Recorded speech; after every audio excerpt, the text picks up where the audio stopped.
Hello दोस्तों, मैं रुपेश कुमार जैन अपने टैली वैद्यशाही इस यूट्यूब चैनल पर आपका बहुत-बहुत स्वागत करता हूं।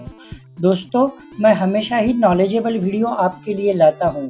खास करके कॉमर्स लाइन के स्टूडेंट के लिए मेरे वीडियो परफेक्ट होते हैं, जैसे कि उनको स्टडी में भी काम पड़ते हैं और उनके फ्यूचर लाइफ में उनके जॉब के लिए भी सूटेबल होते हैं।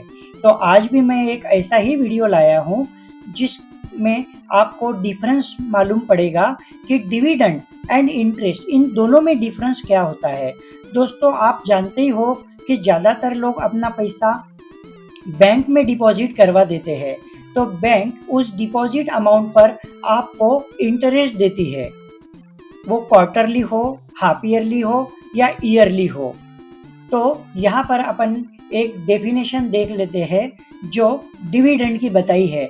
पहले डिविडेंड की डेफिनेशन देख लेते हैं, जिसमें लिखा है कि a part of company's profit that is paid to the people who own share in it's.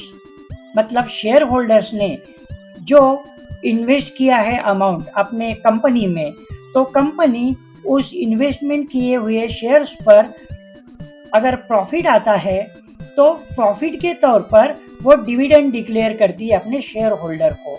और ये शेयर होल्डर को जो डिविडेंड मिलता है वो एक तो कैश के रूप में मिलता है, मतलब बैंक में डायरेक्टली अमाउंट मिल जाता है, या फिर री इन्वेस्टमेंट करने पर मिलता है, मतलब स्टॉक आपको वो री इन्वेस्टमेंट कराएंगे। और जो डिविडेंड होता है वो शेयर और म्यूचुअल फंड्स पर ही मिलता है, और जो इंटरेस्ट होता है वो आपको बैंक अकाउंट पर मिलता है। तो आइए इसको कुछ चार्ट के जरिए थोड़ा समझ लेते हैं। यहाँ पर मैंने डिफरेंस के लिए इंटरेस्ट और डिविडेंड इस तरह ये एक फ्रेज बनाई है। देखिए फर्स्ट नंबर पर क्या लिखा है कि from bank deposit. Bank deposit मतलब बैंक में अमाउंट अपना डिपॉजिट रहने पर आपको इंटरेस्ट मिलता है। तो शेयर, म्यूचुअल फंड और कुछ पोर्ट्स की स्कीम है, उसके द्वारा इन्वेस्टमेंट करने पर आपको डिविडेंड मिलता है। बैंक से जो ब्याज मिलता है वो 6 से 7% तक हो सकता है। तो जो आप पोस्ट ऑफिस, शेयर्स और म्यूचुअल फंड, इसमें शेयर्स और म्यूचुअल फंड्स पर होने वाले इंटरेस्ट पर आपको रिटर्न तो मिलता ही है, जो होता है 10 से 12%, और अलग से डिविडेंड भी मिलता है। आप 100 रुपीज में बैंक में अकाउंट ओपन कर सकते हो, तो आपको म्यूचुअल फंड में इन्वेस्टमेंट करने के लिए मिनिमम 500 रुपीज लगेंगे। बैंक के द्वारा आप जो इंटरेस्ट लेते हो उसमें सेविंग अकाउंट होता है, रिकरिंग डिपॉजिट अकाउंट होता है और फिक्स्ड डिपॉजिट अकाउंट होता है, और आपको उस पे क्या मिलता है, इंटरेस्ट मतलब ब्याज मिलता है। तो शेयर्स और म्यूचुअल फंड और कोई पोस्ट की स्कीम होती है, उसमें आपको रिटर्न्स मिलता है, और रिटर्न्स मिलता है और मार्केट वैल्यू भी आपकी बढ़ती है, जिस पर आगे आपको डिविडेंड भी मिलता है। बैंक में ट्रांजैक्शन करने के लिए आपको बैंक में विजिट देना जरूरी है। ऑफलाइन बेस पे बहुत सारे ट्रांजैक्शन होते हैं, लेकिन म्यूचुअल फंड्स और शेयर ये ऑनलाइन ट्रांजैक्शन हो चुके हैं। एक बैंक के लिए अच्छी बात है कि आपका जो अकाउंट है, अमाउंट है, वो स्टेडी रहता है, मतलब कम तो नहीं होता है, does not decrease your account in deposit value.